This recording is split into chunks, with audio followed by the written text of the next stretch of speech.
Hi, this is Joy McKinney with Triple Crown Real Estate Group, bringing you another chalkboard tip.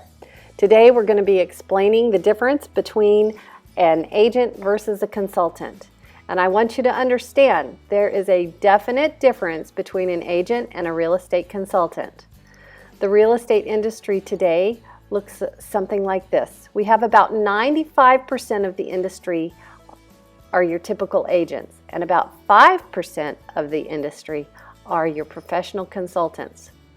Since 95% of the industry are your typical agents, chances are you're going to come in contact with, or you have already come in contact with, a typical agent.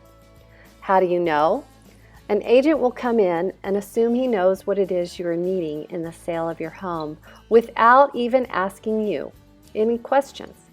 He will assume you need the most amount of money in the shortest amount of time with the fewest hassles, and then will start telling you how he and his company's image can satisfy those assumed needs. You see, with an agent, there is a lot of assuming and telling going on. And it really almost is like a typical salesman.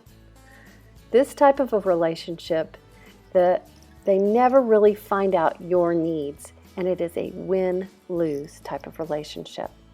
Now, in contrast to that, your professional consultant will not assume anything.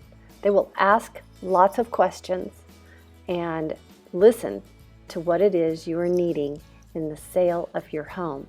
And when he or she hears what your needs are, they will make a determination on whether or not he or she can meet those needs and expectations and be able to guide you through the process as smoothly as possible. And this makes for a win-win relationship. So I hope this little tidbit, chalkboard tidbit, helps you understand the difference between a real estate agent and a consultant.